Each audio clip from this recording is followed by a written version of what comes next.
8, 10, 12 ঘন্টার মধ্যেও তাকে অ্যারেস্ট করতে পারলো না, সে দেশ থেকে পালিয়ে গেল। অর্থাৎ প্রথমেই এই রাষ্ট্রের সকল গোয়েন্দা সংস্থা তাদের দায়িত্ব পালনে ব্যর্থ হয়েছে। দেখুন, এটাকে আমি যদি সহজ কথায় বলি, জাস্ট দায়সারা তদন্ত। সিসি ক্যামেরা ফুটেজ থেকে কানেক্ট করার চেষ্টা করা হচ্ছিল যে কোন জায়গায় কিভাবে গিয়েছে, কিন্তু রাষ্ট্রের পক্ষ থেকে এরকম কোনো অগ্রগতি কিন্তু আমরা প্রথম দিকে দেখিনি। অর্থাৎ রাষ্ট্র গাফলতি করেছে।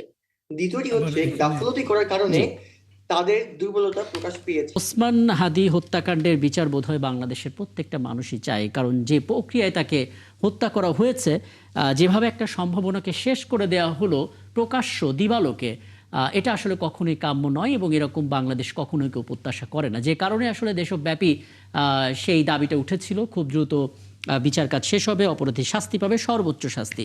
এখন পর্যন্ত যেভাবে এগোচ্ছে পুরো প্রক্রিয়া, আপনার পর্যবেক্ষণটা একটু জানাবেন। বলে রাখি, আমরা আসলে ফয়সাল করিমকে ভিডিও বার্তায় দেখতে পাচ্ছি, কিন্তু তাকে ধরা যাচ্ছে না, এরকম একটা পরিস্থিতি। ধন্যবাদ।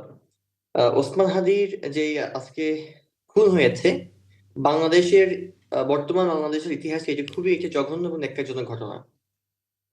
আমাদের যদি এটাকে আইনের ভাষায় আমরা বলি যে, বাংলাদেশে যখন নির্বাচনের জন্য তফসিল ঘোষণা করা হলো, ঠিক তার পরের দিনই শহীদ ওসমান হাদি তাকে গুলি করা হলো প্রকাশ্য দিবালোকে, এবং জি একদম দুপুরবেলা শুক্রবারের দিন। দেখলাম যে গুলি করার ঠিক পরপরই আসামিরা পালিয়ে গেল, দেশ থেকে পালিয়ে গেল। অর্থাৎ একটা আসামি গুলি করলো রাজধানীর একদম মেন পয়েন্টের মধ্যে, গুলি করে সে রাজধানী থেকে অনেক দূরে গিয়ে বলা হচ্ছে বাংলাদেশ থেকে সে ইন্ডিয়া পালিয়ে গেল।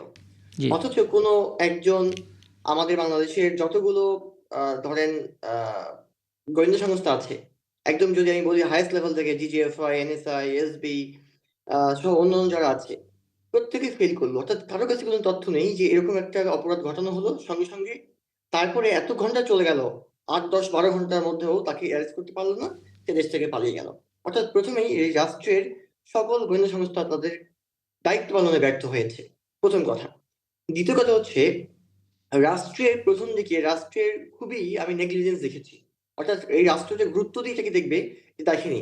অর্থাৎ তাকে যখন গুলি করা হলো, তারপর যখন গুলির পরে যখন সব দল মত নির্বিশেষে মানুষ যখন সেখানে আহ আবেগে আবেগে ওখানে গেল, আমরা গেলাম, এটা বিচার চাইলাম, তারপর রাষ্ট্র করলো কি, পরের দিন তারা বললো সকল বর্ডার আমরা আটকিয়ে দিচ্ছি। অর্থাৎ 24 ঘন্টার পর বেশি সময় পরে বর্ডার আটকানো হলো। কিন্তু যদি আপনি সঙ্গে সঙ্গে আটকাতেন, বা ঢাকার প্রবেশ মুখ বা বাহির মুখগুলো আটকাতেন, তাহলে কিন্তু আপনি প্রথম দিনই অ্যারেস্ট করতে পারতেন। অর্থাৎ রাষ্ট্র এখানে নেগলিজেন্স করেছে। কিংবা আমাদের রাষ্ট্রে তো মানুষের দাম সবচেয়ে কম, ঠিকই আমরা এখানেও দেখেছি যে একজন মানুষ যিনি এই জুলাই আন্দোলনে একজন অকুতোভয় সৈনিক ছিলেন, যিনি জুলাই আন্দোলনের পরে জুলাইকে ধারণ করে একটি ইনসাফ ভিত্তিক সমাজ গঠন করার জন্য কাজ করছিলেন, এবং যিনি বাংলাদেশের পলিটিক্সে যে ডিফারেন্ট সিনারিও আনার চেষ্টা করছিলেন, সেই ব্যক্তিকে, সেই মানুষকে এভাবে গুলি করে মারা হলো। কিন্তু রাষ্ট্র এখানে একদম নির্বিকার হয়ে চেয়ে আছে। অ্যাডভোকেট শাকিল, এখানে দুটো বিষয় যদি আপনার নজরে আনি। প্রথমত, আমরা জানতে পাচ্ছি যে 5 জন একদম কিলিং মিশনে থাকা বলুন বা খুব গুরুত্বপূর্ণ পর্যায়ে থাকা আসামিরা বলুন, তার ভিতরে ফয়সালের বোন জেসমিন, আলমগীর, ফিলিপ সহ 5 জন পলাতক রয়েছে। এর মধ্যে মূল অভিযুক্ত ফয়সালের ভিডিও এবং সবশেষ অবস্থানের বিষয়ে জানতে চাইলে ডিবির পক্ষ থেকে বলা হয় যে সামাজিক যোগাযোগ মাধ্যমে ভাইরাল হওয়া ফয়সালের ভিডিও ফরেনসিক করা হয়েছে, ভিডিওটি সঠিক, কিন্তু তার বর্তমান অবস্থা সম্পর্কে নিশ্চিত হওয়া যায়নি।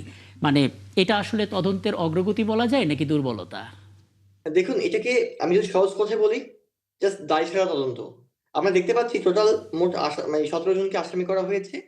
সেখান থেকে প্রায় 11 জনকে গ্রেফতার করা হয়েছে, 6 জনকে গ্রেফতার হয়নি। এর মধ্যে ফয়সাল আছে, আলমগীর, তাইজুল, ফিলিপ, জেসমিন এবং মুক্তি। এই যে 6 জন, তারা কিন্তু মূল হোতা বলে ডিবি বা আমাদের রাষ্ট্র বলছে। কিন্তু মূল আসামিদের কাউকে আপনি অ্যারেস্ট করতে পারেন নাই। আপনি কাকে অ্যারেস্ট করলেন? আপনি অ্যারেস্ট করলেন একজন মোটরসাইকেলের যে মালিক ছিলেন, তাও এটা ভুল মোটরসাইকেলকে আপনি অ্যারেস্ট করলেন। তারপর তাকে রিমান্ডে নেওয়া হলো। তারপরে আবার মিডিয়াতে আমরা দেখলাম যে সংখ্যার ভুলের কারণে একজন ভুল ব্যক্তিকে অ্যারেস্ট করে তাকে রিমান্ডে নেওয়া হয়েছে। অর্থাৎ আপনারা হয়তো জনগণের প্রেসারে কিংবা মিডিয়ার প্রেসারে পড়ে আপনি ভুল মানুষকে অ্যারেস্ট করে আগের মতোই সিস্টেম করলেন, যে ধামাচাপা দেওয়ার জন্য ভুল ভালকে অ্যারেস্ট করে দেখাচ্ছেন যে আমি এটার কাজ করছি, আমি এটার কাজ এগিয়ে যাচ্ছি।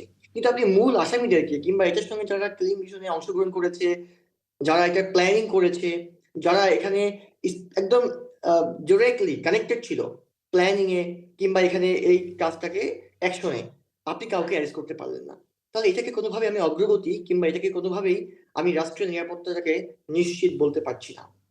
আরেকটি বিষয় দেখেন, আজকে আপনি যেই আহ, এই যে চার্জশিটটা আপনারা বলছেন, ওরা বলছেন যে রেডি করেছেন, দাখিল করেছেন, এই চার্জশিটটা অনেকাংশেই আইনিভাবে দুর্বল হবে। কারণ এখানে যে মূল আসামিরা তাও কেউ অ্যারেস্ট হয়নি, মূল আসামিদের বিষয়ে কোনরূপ আমি আমি ডিটেলস। চার্জশিটের প্রসঙ্গে একটু পরে আসবো। একটা বিষয় একটু বলবেন, মানে এটা সাধারণ মানুষ আসলে জানতে চাও, কারণ ওসমান হাদির হত্যাকারীদের বিচারের দাবিতে আসলে ফেসবুক খুব সরব এবং অনেকেই সেদিকে খুব শক্ত করে নজর রাখছেন।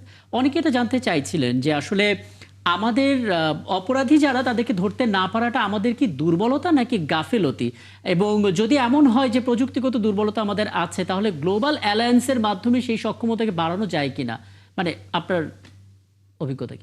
আমি আপনার এই দুটি ওয়ার্ডকে একসাথে নিতে চাই। জি। এটি আমাদের দুর্বলতা, এটি আমাদের গাফিলতি, দুটোকে আমি এখানে একসাথে যুক্ত করতে চাই। আমি প্রথমে বলেছি যে শরীফ ওসমান হাদিকে গুলি করার পরে একটা আসামি বাংলাদেশ থেকে পালিয়ে বিদেশ চলে গেল, কিন্তু আমার দেশের কোনো গোয়েন্দা সংস্থা জানেই না। এবং তারা, আপনি দেখবেন, তারা ক্ষণে ক্ষণে বিভিন্ন মিডিয়াকে, আমাদের সাথে যারা কানেক্টেড, শহীদ ওসমান হাদি পরিবার, ইনকলাব মঞ্চ সহ আমাদের যারা ছিল, আমাদের কাছে তথ্য চাচ্ছে কখন গুলি করা হয়েছে, কিভাবে গুলি করা হয়েছে, কোথা থেকে গুলি করা হয়েছে।